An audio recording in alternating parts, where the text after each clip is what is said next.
नेत्रा, बरं वाटतंय तुला? हां? मला सांग, कसला त्रास होतोय का?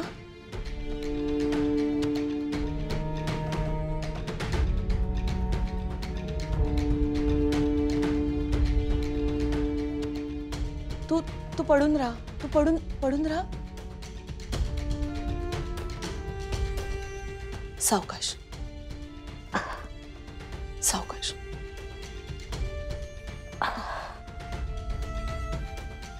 ये सावकाश, सावकाश.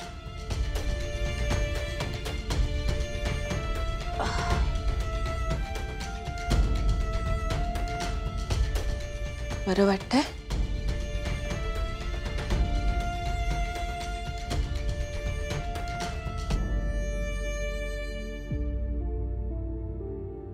काकू, काय झालं होतं मला? काही नाही अगं, जराशी चक्कर आली होती. लवकर बरं वाटेल हा. आबा कुठे आहेत? तुम्ही तुम्ही जरा बोलवता का आबांना? आबा कशाला हवेत तुला? काय मिसळलं होतंस त्यांच्या उपम्यात? काय? मी खोटं बोलू नकोस. काय मिसळलं होतंस ते सांग. आत्या, तू काय बोलताय तुम्ही? मी आबांच्या कानात का मिसळेन? असं का बोलताय? कुठे आहेत आबा? मग आबा ठीक आहेत ना? हा, बोलवा ना आबांना. आबा बरे आहेत आणि मगाशीच वावोशीला गेले. मला बोलायचं होतं त्यांच्याशी. हो नेत्रा. शेवटचं विचारते तुला. त्यांच्या उपम्यात काय मिसळलं होतंस ते सांग.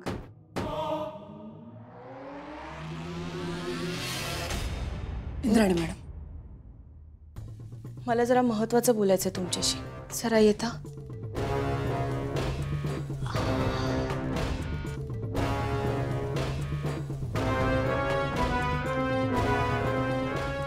इंद्राणी मॅडम, मला असं वाटतंय की आबांच्या नाश्त्यामध्ये नेत्राने नाही तर रुपाली किंवा अस्तिकाने काहीतरी मिसळलं होतं.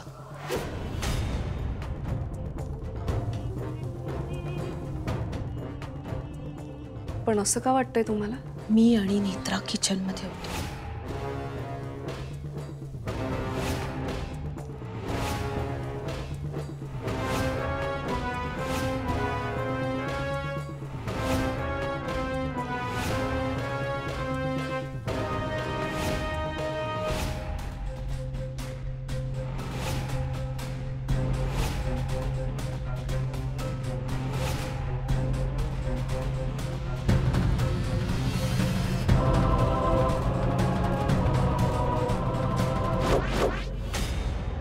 आणि सर, नेत्रा अद्वैत बरोबर होती तर ती कसं काही मिसळेल? याचाच अर्थ हे काम रुपाली किंवा अस्तिकाच आहे.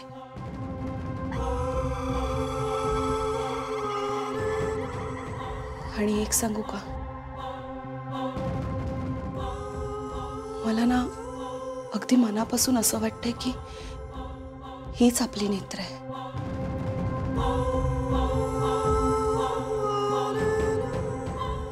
अस्तिकाच्या रूपात जी आहे ती नेत्रा नाहीये.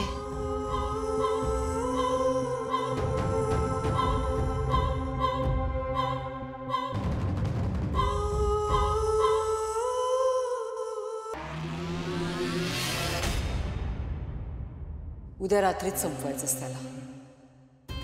तुझं विष त्याच्यावर काम करणार नाही म्हणून सूर्याने गळा कापायचा त्याचा, मुंडकत धडा वेगळं करायचं.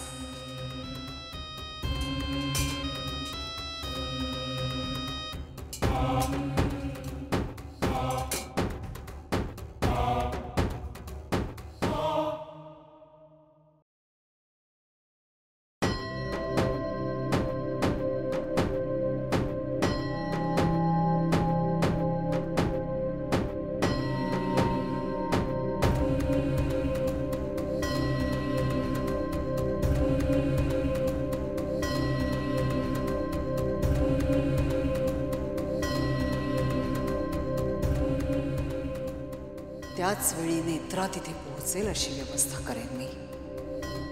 मग नेत्राच्या हातात सुरा द्यायचा आणि आरडाओरडा करायचा की नेत्रानेच अद्वैतला संपवलं.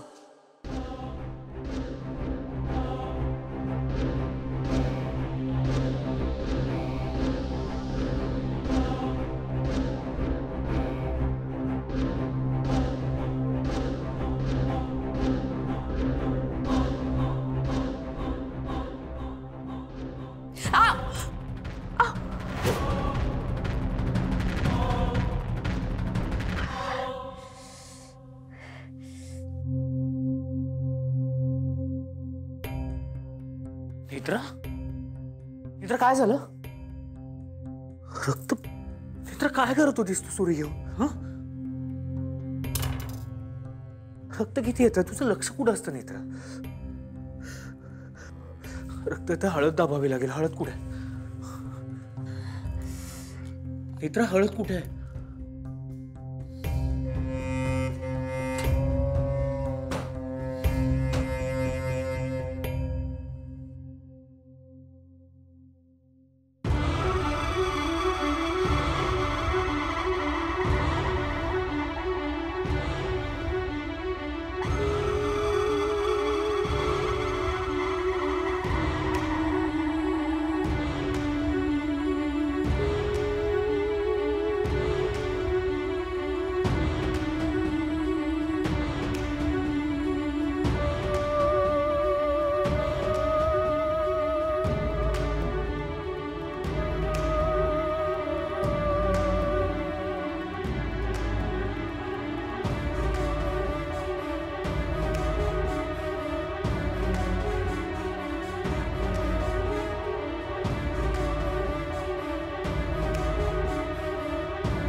काय झालं?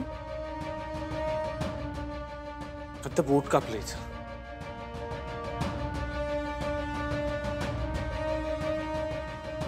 बरं वाटतंय आता?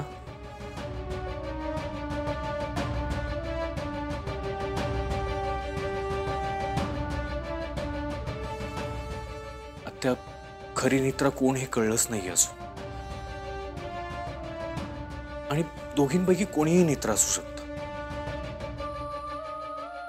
त्यामुळे जोपर्यंत कळत नाही आपल्याला खरी नेत्रा कोण आहे तोपर्यंत मी दोघींची काळजी घेणार. कारण मला नेत्राला काही होऊ द्यायचं नाही.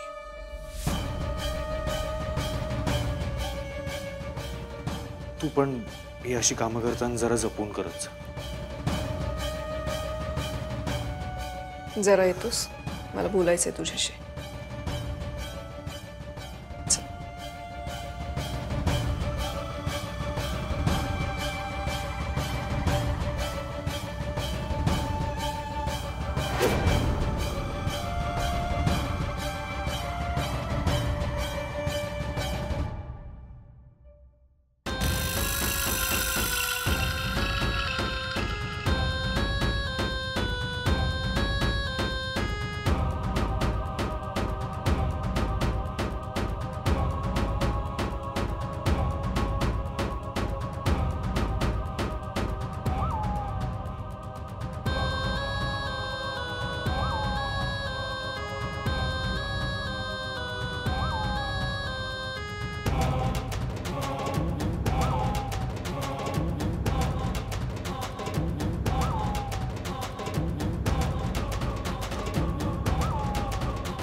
सावकाश.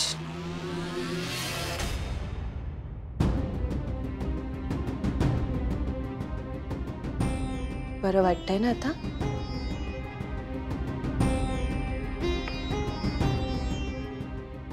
आता काळजी करण्याची काहीच गरज नाहीये. मी इंद्राणी मॅडमशी सगळं बोलले आणि मला असं वाटतंय की त्यांना पटलंय माझं बोलणं. त्या बोलतील हा अद्वैतशी. काकू, हे सगळं कधी ठीक होईल? हो, सगळं लवकरात लवकर ठीक होणार आहे. तू नको हा काळजी करूस.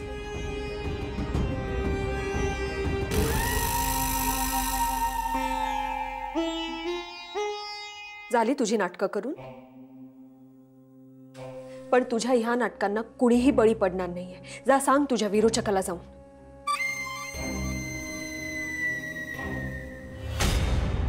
माझ्या आबांच्या नाश्त्यात तू विष मिसळलास.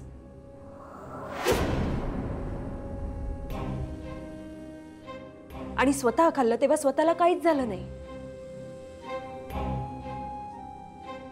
आणि बरोबर आहे ना, कसं काय होणार? तू तर नागेस. माझ्या आबांचा घात करण्याचा प्रयत्न केलास तू. पण एक लक्षात ठेव,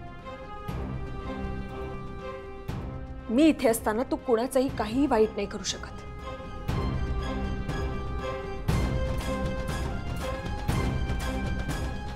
आणि आबांनी तुला जेव्हा प्रश्न विचारला तेव्हा तुला त्याचं उत्तर माहीत नव्हतं, म्हणून तू चक्कर येऊन पडण्याचं नाटक केलं.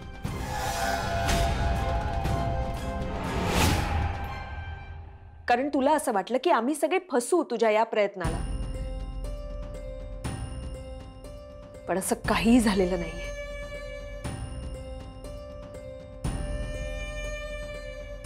आणि काकू, तुम्ही काय इथे बसलाय? तुम्हाला माहितीये ना, ती कधीही काहीही करू शकते.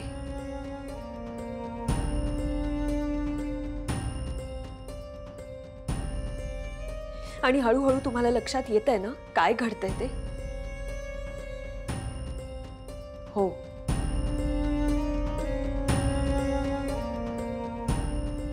येतंय हळूहळू सगळं लक्षात. आणि तुझा फार फार तर एक दिवस असू, पण तू असती कायस हे लवकरच सगळ्यांना कळणार आहे. आणि देवी आई सगळं बघती.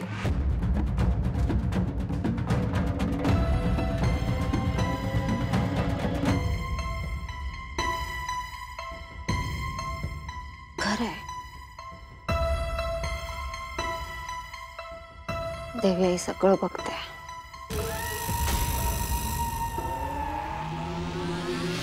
व्हॉट? केतकीने सांगितलेला घटनाक्रम असाच होता.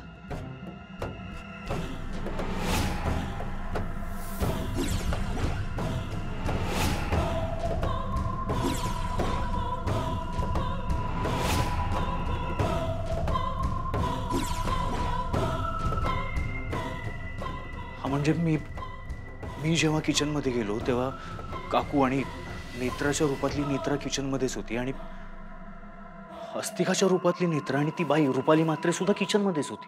मुळात हा विचार आपला नव्हताच.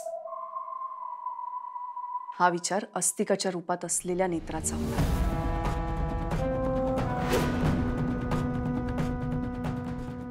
तिने हा विचार आपल्या डोक्यात टाकला, आपला एक दृष्टिकोन तयार केला.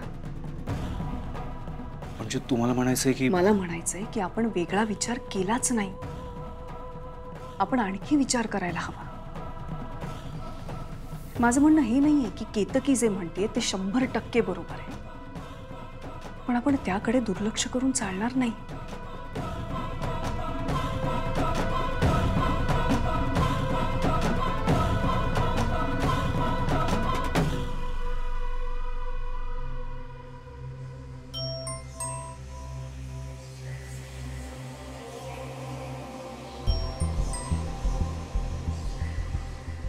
कदाचित आपण वेगळ्या दृष्टिकोनातून विचार केला तर आपल्याला कळेल खरी नेत्रा कोण आहे.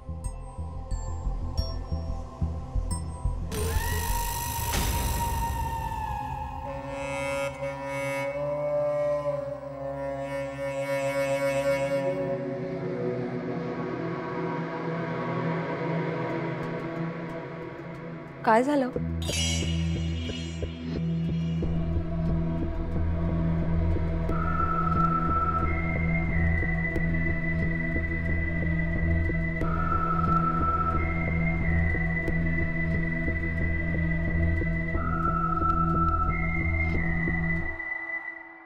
काय झालंय?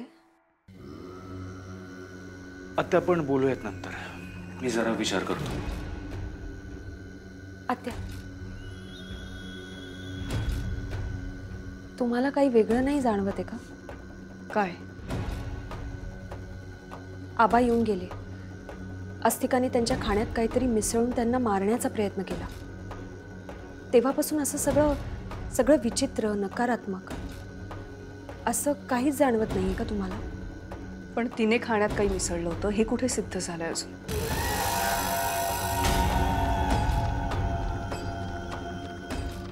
म्हणजे तिने खाण्यात काही मिसळलं होतं हे कुणालाही माहित नाहीये, कुणीही बघितलेलं नाही. तू सुद्धा बघितलं नाहीस, फक्त अंदाज लावलास तू. हो, पण असंही असू शकतं की तुझ्या अंदाजापेक्षा वास्तव काहीतरी वेगळंच आहे. हो त्या, तुमचं बरोबरही असू शकतंय. आणि मला या सगळ्याचं गांभीर्य आहे. पण जिकडे विरोचकाने माझं अस्तित्वच संपवलंय, तिथे आता पुढे सगळ्याच गोष्टी विचारपूर्वक कराव्या लागणार आहे. पण मला खात्री, देवी आई लवकरच सगळं स्पष्ट करेल. आता फक्त आपण तिच्या चमत्काराची वाट बघायची.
नेत्रा, एक विचारू?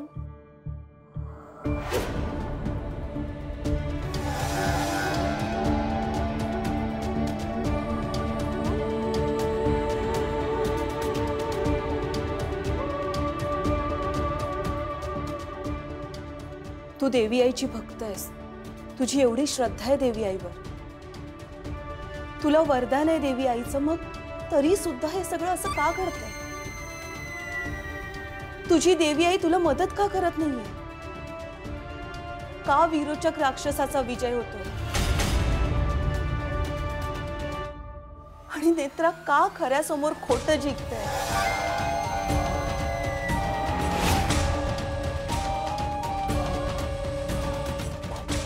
काकू, हा प्रश्नच चुकीचा आहे.